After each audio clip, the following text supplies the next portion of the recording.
The Zephyrian Empire had controlled the outer regions of the galaxy for over 300 years without anyone challenging their power. Their ships were beautiful and deadly, covered in smooth crystal-like armor that reflected the light of distant stars. Each vessel carried plasma weapons that could burn through metal like paper and shields that bent light itself to protect them. They had conquered 47 different species across 100 star systems, and not one of those species had managed to stop them, Commander. Zaldar sat in his command chair aboard the lead cruiser of his scout fleet, watching the sensor displays with mild interest. His crew had detected some unusual energy patterns near a region of space that belonged to a species calling themselves humans. The readings suggested primitive fusion technology, the kind that most civilizations abandoned after they discovered more efficient power sources. Zaldar had been commanding fleets for 60 years, and he had seen countless primitive species try to resist the Empire's expansion. None had succeeded. The scout fleet consisted of 12 vessels, each one capable of reducing a planet's surface to molten glass within hours. Zaldar considered this mission a waste of resources, but the High Command wanted information about every species in this sector before they began the formal annexation process. He leaned back in his chair and gestured to his communications officer to send the standard message. It was a simple declaration that demanded immediate surrender and subjugation to the Empire.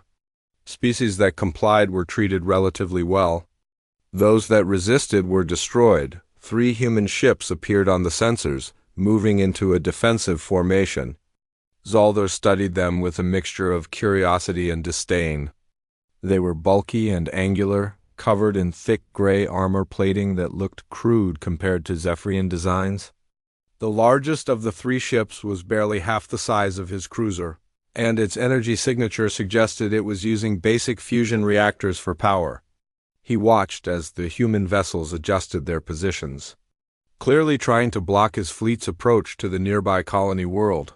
Captain Jake Morrison stood on the bridge of the UNSC Valiant, his eyes fixed on the tactical display showing the approaching alien vessels. He was a tall man in his early 40s with graying hair at his temples and the kind of weathered face that came from years of military service. He had fought in the colonial wars against rebel factions, and he had commanded the Valiant for 3 years without losing a single crew member in combat. But this was different. This was humanity's first encounter with an alien species that showed clear hostile intent. The bridge crew worked quietly at their stations, their training taking over despite the tension that filled the air. Morrison could see the worry in their eyes, but he also saw determination. They had all volunteered for this mission, knowing that first contact might not be peaceful. The diplomatic team had tried to establish communication with the alien vessels for the past 6 hours, sending messages in every format and frequency they could think of. The aliens had ignored every attempt. Lieutenant Amy Parker looked up from her communications console, her young face tight with concern. She had been with the Valiant for only 8 months, but Morrison had already recognized her as one of the best communications officers he had ever worked with. Her fingers moved quickly across her controls as she tried one more time to reach the alien fleet. The response came back in a form that needed no translation. The alien ships activated their weapon systems and began locking, targeting sensors onto the 3 human vessels. Morrison felt his jaw tighten, but his voice remained calm when he spoke. He had learned long ago that a captain's composure directly affected his crew's performance. He ordered general quarters, and the alert klaxons began sounding throughout the ship. 200 crew members rushed to their battle stations, sealing bulkheads and bringing defensive systems online. The Roosevelt and the Defiant, the 2 other human ships in his small task force, moved into their assigned positions. All 3 captains had discussed this possibility and planned for it, hoping they would never need to execute their contingency plans. The Zephyrian vessels began their attack run, moving with the kind of graceful coordination that came from centuries of military tradition. Zaldar watched with detached professional interest as his fleet's plasma lances charged to full power. He had given the humans every chance to surrender, and they had chosen to resist. He felt no particular malice toward them. This was simply how the galaxy worked. The strong conquered the weak, and the Zephyrian Empire was the strongest force in known space. The first volley of plasma fire streaked across the darkness of space. Brilliant blue-white streams of superheated matter that could vaporize most ship armor in seconds. Zaldar expected to see the human vessels torn apart or at least heavily damaged. Instead, he watched as the plasma bolts struck some kind of energy barrier surrounding the lead human ship. The shields flickered and held, absorbing the impact with only minor fluctuations. One console on the human bridge sparked and went dark, but the ship itself remained intact and operational. Morrison allowed himself a small moment of relief. The shields had performed exactly as designed, taking the full force of the alien attack without failing.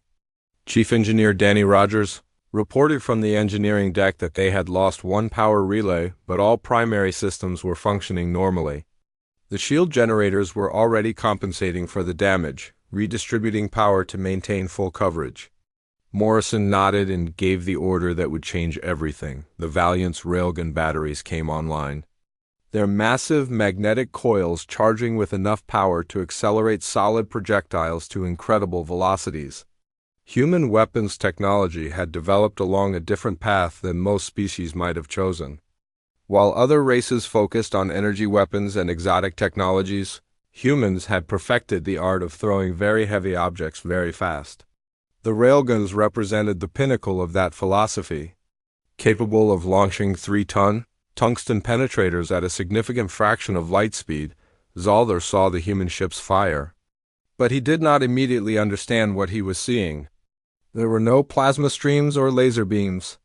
Instead, his sensors detected solid objects moving toward his fleet at velocities that seemed impossible for kinetic weapons. His tactical officer shouted a warning, but there was no time to react. The phase-shifting shields that protected Zephyrian vessels were designed to deflect energy weapons and slow down conventional projectiles. They had never been tested against anything moving this fast. The first tungsten rod hit the lead Zephyrian cruiser, and the shield might as well have not existed. The projectile punched through the crystalline hull like a bullet through glass, its kinetic energy converting to heat and shock as it passed completely through the ship. Atmosphere explosively decompressed from both entry and exit wounds. The second and third rounds followed within seconds, striking different sections of the same vessel and literally tearing it apart from the inside out. The bridge of the Zephyrian cruiser erupted into chaos as alarms screamed from every console. Zaldar gripped the arms of his command chair, staring in disbelief at the tactical display that showed his flagship breaking apart into spinning fragments. Debris and bodies tumbled through the vacuum, trailing frozen atmosphere in glittering clouds. He had commanded fleets for 6 decades and fought in 30 major engagements. But he had never seen a warship destroyed so quickly and so completely.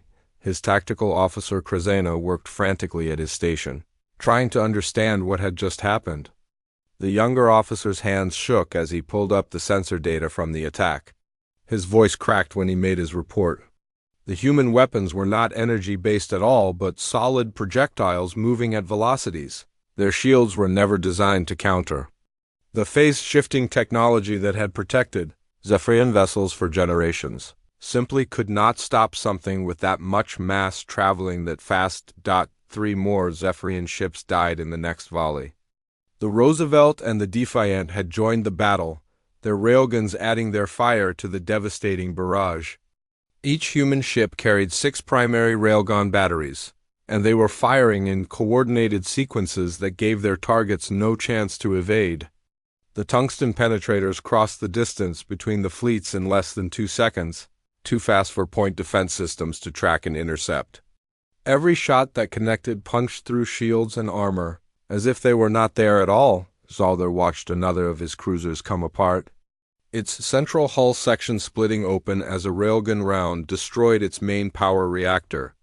The explosion lit up the darkness like a small sun, and the shockwave sent nearby vessels tumbling out of formation. His fleet was dying, and they had not managed to inflict any significant damage on the human ships. The primitive-looking vessels moved with surprising agility, using maneuvering thrusters to constantly adjust their positions and deny his gunners. Clean shots. Captain Morrison stood calmly on the bridge of the Valiant, watching the battle unfold with the practiced eye of an experienced commander. He had expected this fight to be much harder based on the alien vessel's obvious technological sophistication, but it seemed humanity had stumbled onto a fundamental weakness in their defenses. The railguns were performing even better than the weapons testing had predicted. Each shot that connected was a guaranteed kill, or at least a mission kill that took the target out of the fight. Lieutenant Kevin Shaw, the tactical officer, called out target updates and firing solutions with mechanical precision. He was a young man barely into his 20s, but he had graduated top of his class from the Naval Academy, and his performance under fire was proving why. His console displayed detailed information about each enemy vessel, tracking their movements and predicting their positions with remarkable accuracy. The targeting computers translated that data into firing solutions that the railgun crews executed with devastating effect. 2 more Zephyrian vessels attempted to close the distance, clearly hoping to get inside the effective range of the human railguns.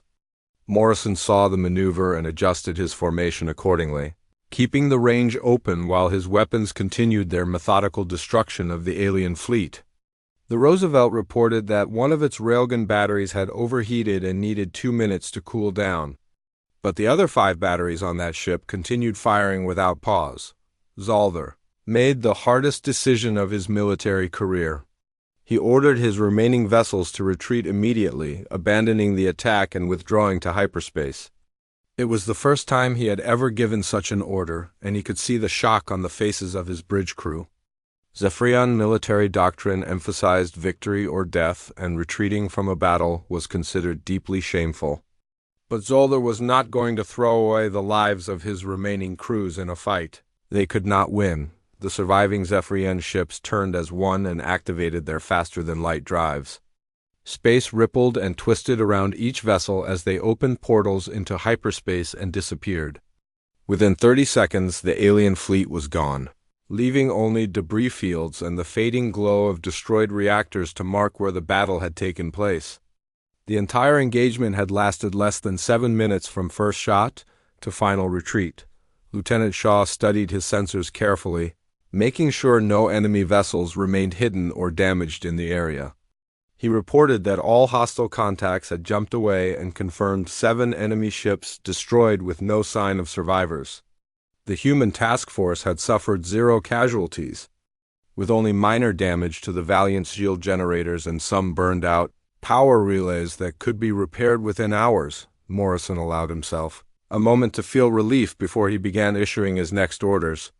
He told Amy Parker to send a priority message to Fleet Command immediately, reporting first contact with a hostile alien species and providing full tactical data on the engagement.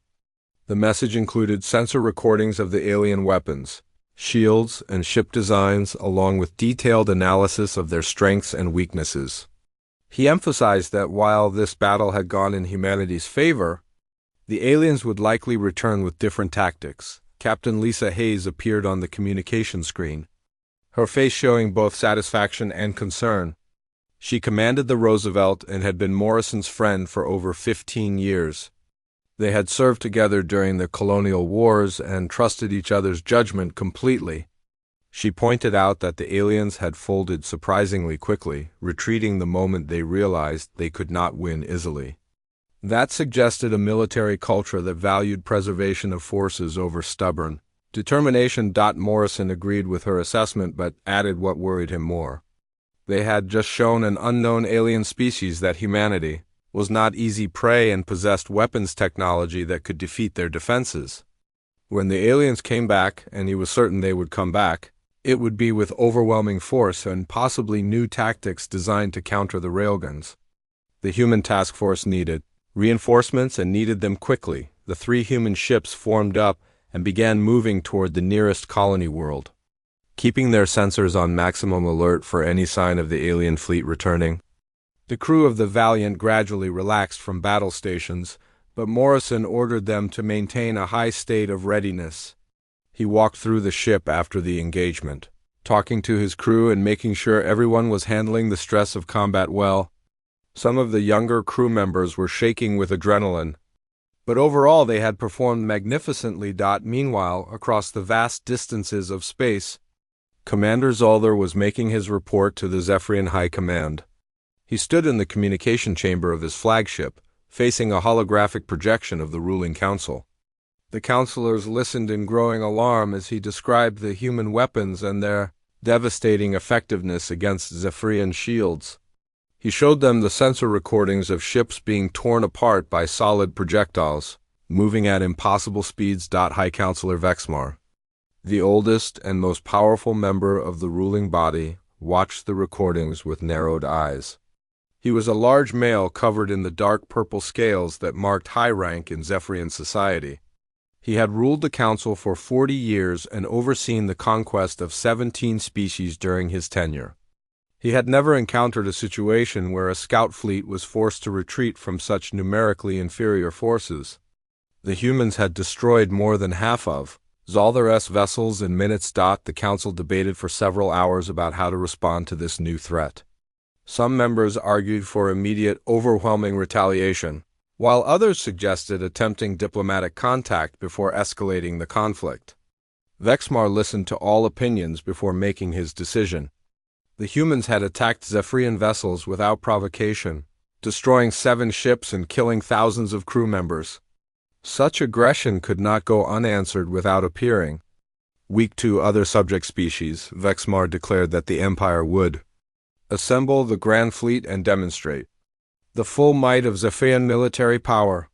The humans would be crushed completely, their worlds occupied, and their species absorbed into the Empire as a subject race. He ordered every available warship to gather at the staging point near the border of human space. The fleet would include 200 vessels, dreadnoughts, carriers, and support ships, the largest military force the Empire had deployed in over a generation. 6 weeks passed after the first battle, and the human colonies along the frontier prepared for war. Fleet Command had taken Captain Morrison's report seriously and immediately began repositioning forces to defend the most vulnerable worlds. Every available ship was being deployed to create defensive lines, and the shipyards in Earth orbit worked around the clock to complete vessels still under construction. Intelligence analysts studied the sensor data from the engagement, trying to understand more about the alien technology and predict what tactics they might use in future battles. The Zephyrian Grand Fleet assembled at the designated staging area, a gathering of military might that would have terrified any species that had previously encountered the Empire. 200 warships hung in the darkness of space, their crystalline hulls gleaming in the light of the nearby star. Dreadnoughts larger than cities floated alongside carrier vessels that held hundreds of fighter craft. Support ships carried enough munitions and supplies to sustain a prolonged campaign of conquest. High Counselor Vexmar had chosen to accompany the fleet personally. Traveling aboard the flagship Eternal Glory, the massive dreadnought was the pride of the Zephyrian Navy. Over 2 kilometers long and armed with the most powerful weapons the Empire could produce. Vexmar stood in the command center, surrounded by holographic displays showing every ship in his fleet. He had decided that this campaign required his direct oversight to ensure there would be no mistakes or hesitation. Commander Zolder served as the High Counselor's tactical advisor, providing his experience and knowledge of the human weapons. He had reviewed the battle recordings countless times, analyzing every detail of how the human ships moved and fought. He recommended that the fleet maintain loose formations to prevent multiple ships from being destroyed by single shots, and that they focus on overwhelming the human vessels with concentrated fire rather than attempting to match them in direct exchanges. The target for the Grand Fleet was a human colony world called New Boston, home to 4 million settlers and protected by minimal military forces. Zephyrian intelligence indicated only a small garrison and perhaps a dozen light warships in the system. Vexmar planned to make an example of this world, broadcasting the destruction to all human colonies and demanding their immediate surrender. If they complied, the Empire would accept their subjugation and integrate them peacefully. If they resisted, every human world would burn. Colonel Ryan Foster commanded the defense forces at New Boston from an orbital station above the planet. He was a stocky man in his 50s with a gray beard and eyes that had seen too many battles. He had served in the colonial wars alongside Morrison and Hayes, and Fleet Command had chosen him for this posting because they needed experienced officers on the frontier. His force consisted of 12 frigates and one aging destroyer called the Lexington, vessels that had been scheduled for decommissioning before the alien threat emerged. Foster studied the intelligence reports that Fleet Command kept sending, each one painting a grimmer picture of what was coming. The alien fleet assembling at the border was larger than anything humanity had faced in its entire history. Even with the railgun advantage, there was no way his small force could stop 200 warships. But he was not expected to stop them. He was expected to delay them and make them pay for every inch of space they took. Major Helen Brooks served as Foster's second-in-command, a brilliant tactical officer who had earned 3 commendations for valor during the colonial wars. She worked with Foster to plan their defensive strategy, knowing that they were essentially arranging their own deaths, but determined to do it in a way that would matter. Every minute they could hold the aliens away from New Boston was another minute for civilians to evacuate and for reinforcements to arrive. The reinforcements were coming, Foster knew. Fleet Command had promised that the Titan was on its way, though they would not specify exact arrival times for security reasons. Foster had heard rumors about the new Sovereign-class battleship, stories that seemed too incredible to believe. The ship was supposedly 3 times larger than any other human vessel and carried enough firepower to match an entire fleet. If even half the rumors were true, the Titan might give them a fighting chance. The Zephyrian Grand Fleet made its final jump into the New Boston system, emerging from hyperspace in a formation that stretched across thousands of kilometers. The sight of so many alien warships appearing simultaneously caused panic on the orbital station, but Foster kept his voice calm when he addressed his officers. He reminded them that they were soldiers, and this was exactly the situation they had trained for. Every man and woman in his command knew the stakes and had volunteered to stay. Despite being offered evacuation, Vexmar watched the tactical displays as his fleet moved into position around the human colony world. He saw the pitiful defensive force with contempt, counting only 13 human vessels against his 200. The humans had to know they could not win, yet they formed a defensive line around their orbital station rather than retreating. He found their stubbornness admirable in a primitive way.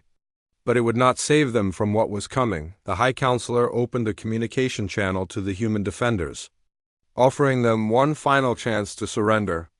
His message was translated into human languages and broadcast across all frequencies. He promised that civilians would be spared if the military forces stood down immediately and allowed the fleet to occupy the planet. Resistance would result in complete destruction of all human presence in the system. He gave them 1 hour to respond and decide their fate. Foster read the alien ultimatum and immediately rejected it, sending back a reply that was simple and direct. The defenders of New Boston would not surrender their world to invaders, and if the aliens wanted the planet, they would have to take it by force. He ordered all civilian transports to begin emergency evacuation procedures, knowing that they could not save everyone but determined to save as many as possible. The colony had enough ships to evacuate perhaps 500,000 people. If they had enough time. The hour passed with agonizing slowness. Foster used the time to position his ships for maximum effect, placing them where they could cover the evacuation routes and force the aliens to fight through them to reach the planet. He recorded a message for his family back on Earth, telling them he loved them and was proud to serve. Many of his officers did the same, taking a few minutes to say goodbye to the people they would never see again. Vexmar watched the countdown reach 0 with satisfaction. The humans had made their choice and now would face the consequences. He gave the order to begin the attack, and the Grand Fleet surged forward.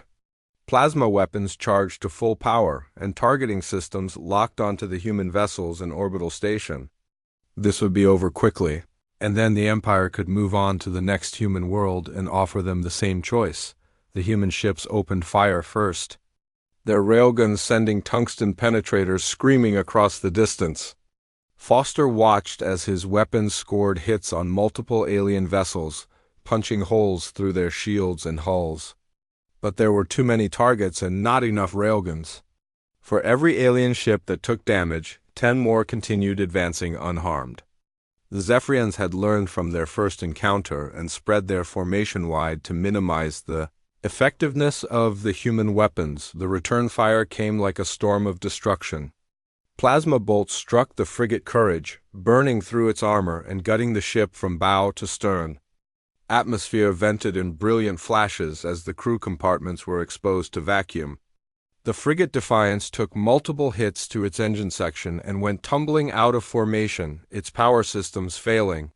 Foster felt each loss like a physical blow, knowing that hundreds of his people were dying with each ship that fell. The Lexington fired steadily, its older railgun batteries cycling as fast as their systems could handle. The destroyer's crew worked with desperate efficiency, loading and firing, trying to make every shot count.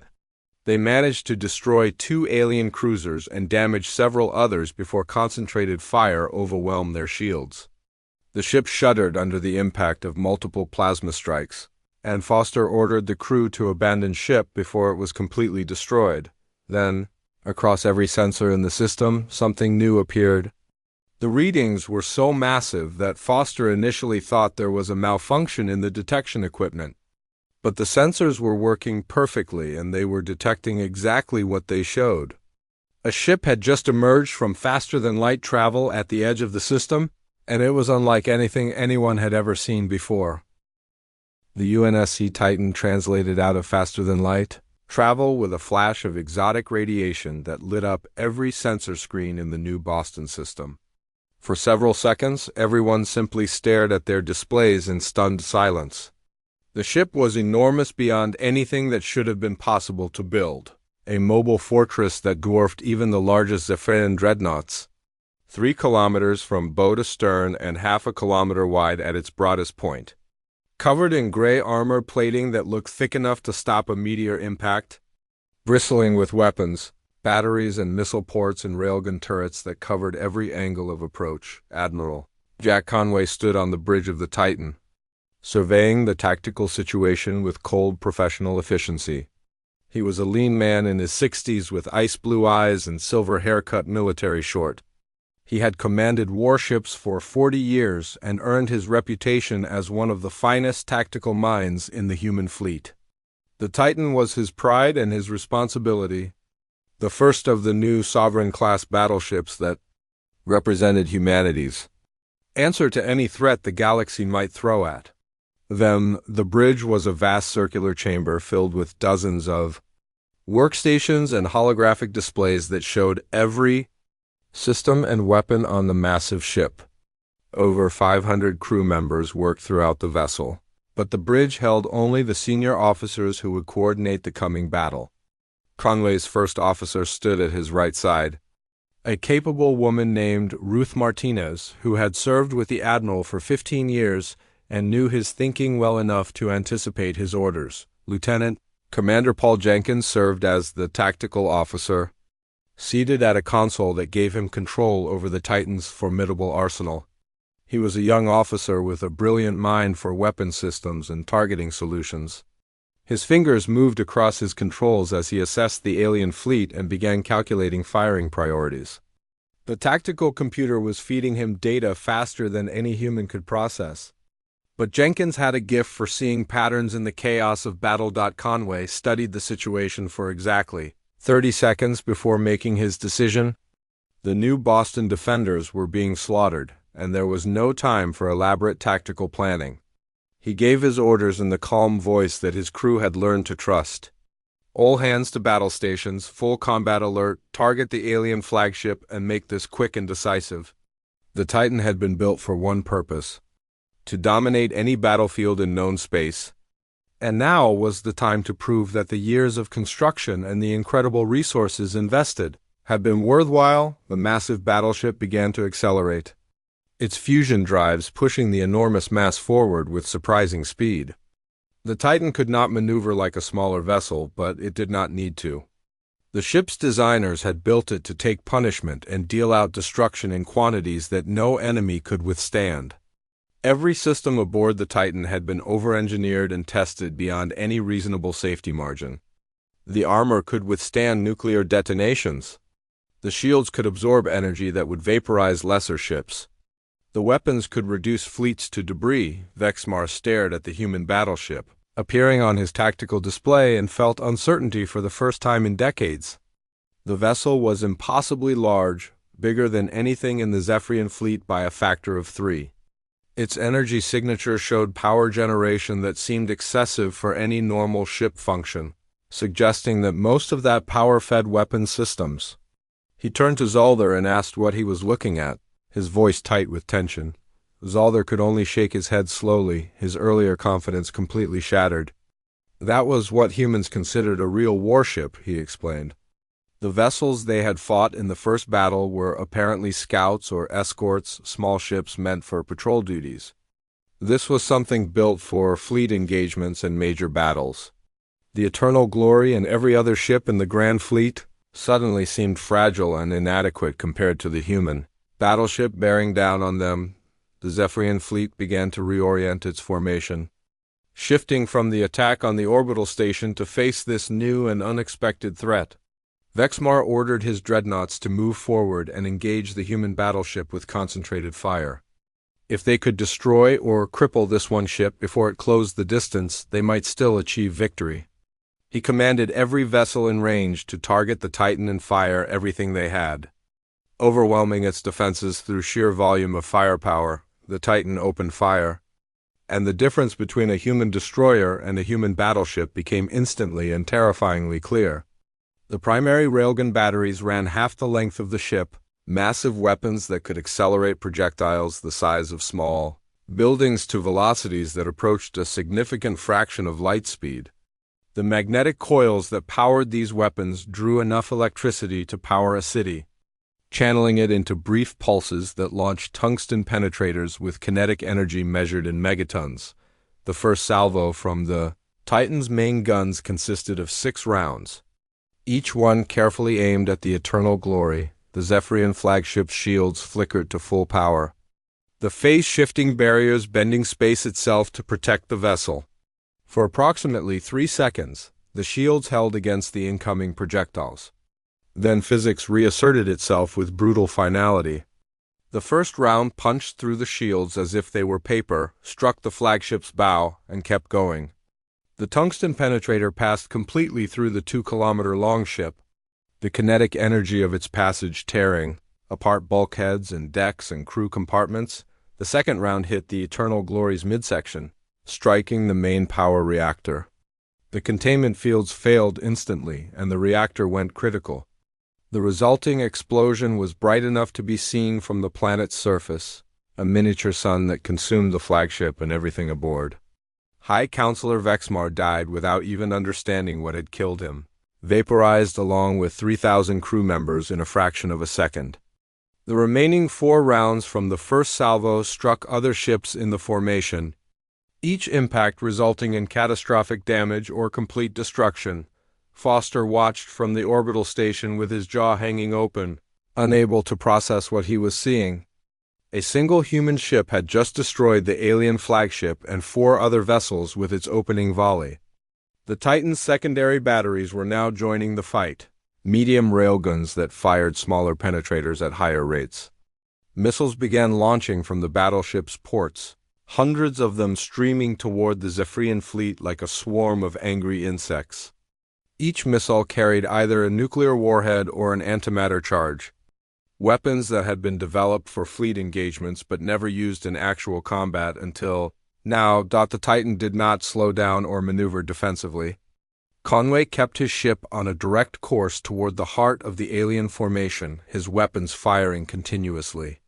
The secondary batteries targeted the larger capital ships while the point defense systems engaged any fighters or missiles that came within range. The tactical display showed enemy contacts disappearing at an alarming rate, each one representing a ship that had survived for decades or centuries of warfare, now reduced to expanding clouds of debris.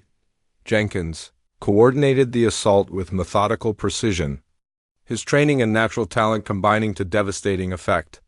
He assigned targets based on threat assessment and firing solutions, making sure no weapon system went idle while targets remained.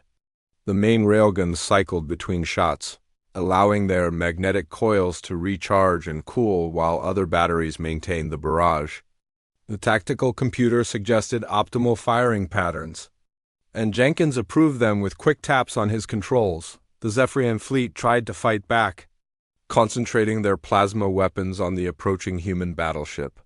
Dozens of ships fired simultaneously, sending streams of superheated matter toward the Titan from multiple angles.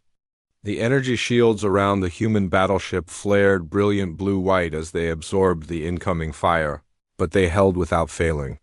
The Titan's armor took some hits where the shields could not deflect fast enough, but the thick plating designed to withstand nuclear strikes barely showed damage from the plasma weapons. Zolder watched the battle from his cruiser with growing horror, seeing the Grand Fleet being systematically destroyed by a single enemy vessel.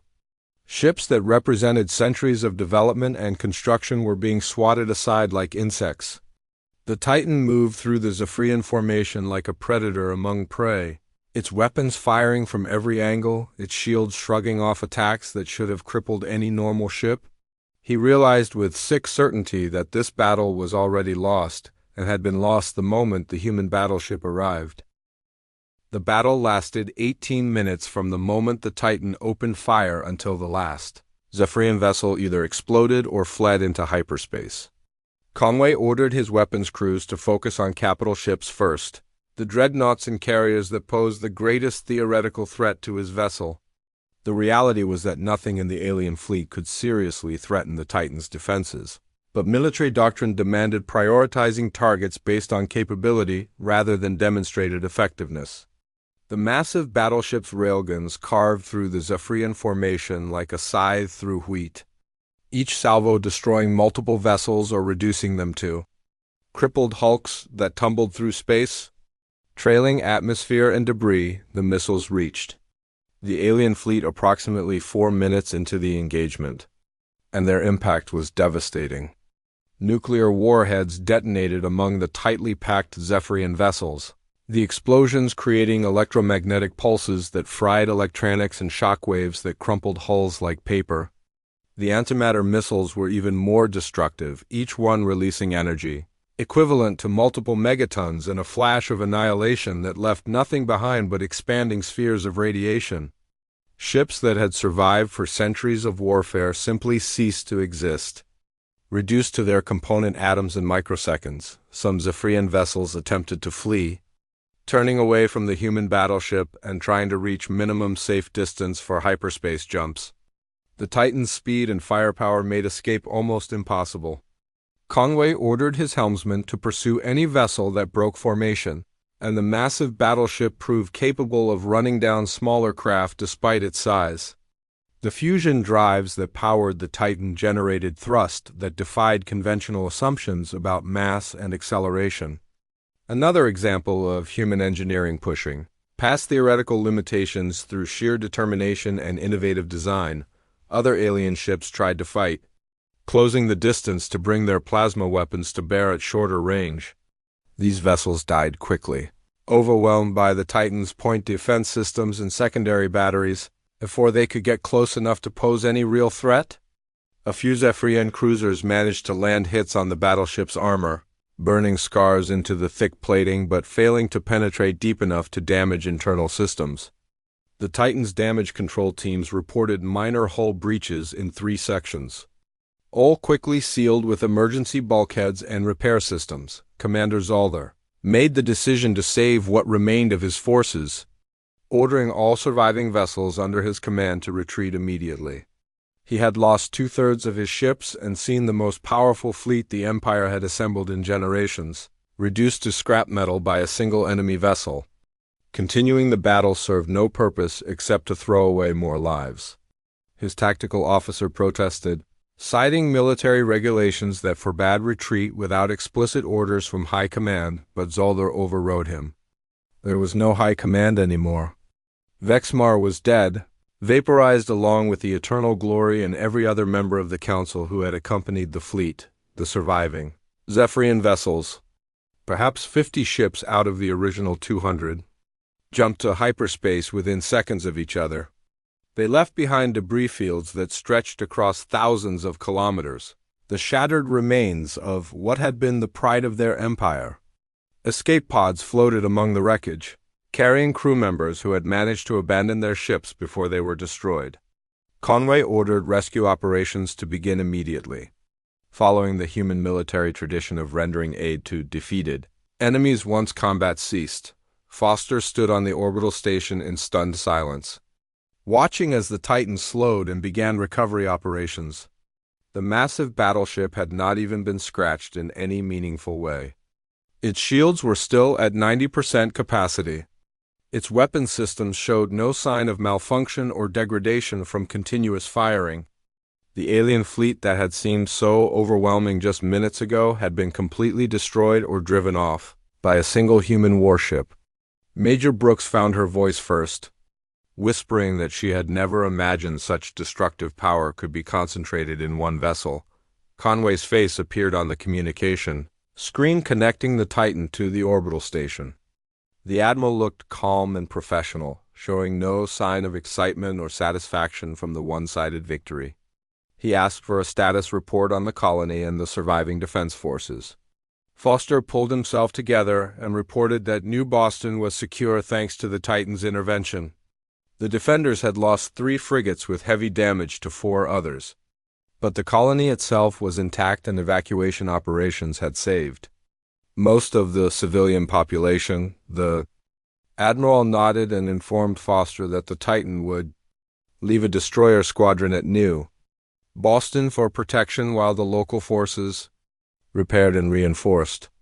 The battleship itself was needed at Tau Ceti, where intelligence suggested another alien fleet might be assembling. Conway had a feeling that the Zephyrians would be sending a very different kind of message soon, one that involved peace negotiations rather than threats of conquest. He ordered his crew to begin recovery operations for escape pods and to provide medical care for any injured aliens they retrieved. The Zephyrian Empire's response came within 1 week. Commander Zalder, now the highest-ranking military officer to survive the battle, transmitted a formal request for ceasefire and peace negotiations. The message was humble and direct, acknowledging that the Empire had severely underestimated human military capability and expressing desire for immediate cessation of hostilities. The Empire was prepared to withdraw from all contested territories, pay reparations for damages inflicted, and establish formal diplomatic relations with humanity. The peace conference was held aboard the Titan, with Admiral Conway representing humanity and Zalder leading the Zephyrian delegation. The aliens had requested the neutral ground of a space station, but Conway had politely insisted that they meet aboard his ship. He wanted the Zephyrians to see exactly what they had challenged, to walk through the corridors of the battleship that had destroyed their grand fleet, to understand the full scope of what humanity was capable of building. Zalder and his delegation arrived aboard a small diplomatic shuttle, and Conway met them personally at the docking bay. The Zephyrian commander was a tall alien with dark scales and intelligent eyes that took in every detail of his surroundings. He moved with the careful dignity of a career military officer who understood he was representing his species at their lowest moment. Conway treated him with respect, recognizing a fellow professional who had made difficult decisions under impossible circumstances. The tour of the Titan took 2 hours, with Conway explaining various systems and capabilities in general terms. He showed them the engineering spaces where the massive fusion reactors generated enough power to supply a city. He brought them to the railgun batteries where tungsten penetrators the size of ground vehicles waited in their loading mechanisms. He displayed the shield generators, the armor plating, the damage control systems, and the crew quarters where 500 humans lived and worked. Every detail reinforced the same message: humanity built its warships to last and to dominate. The actual peace negotiations took place in a conference room near the bridge. Conway laid out humanity's terms clearly and without room for interpretation. The Zephyrian Empire would withdraw immediately from all territories within 50 light-years of any human colony. They would pay reparations sufficient to compensate for human casualties and property damage. They would establish a demilitarized zone between their space and human space, with neutral observers monitoring compliance. Most importantly, they would share all information about other spacefaring species in the region, so humanity could prepare for future contact. Zalder agreed to every term without argument or negotiation. He had the authority to bind the Empire to this agreement, having been granted emergency powers by the surviving members of the ruling council. The treaty was signed with representatives from both species placing their marks on the document, creating the formal end to a war that had lasted less than 2 months, but demonstrated conclusively which species dominated this region of space. After the signing ceremony, Zalder requested permission to speak privately with Conway.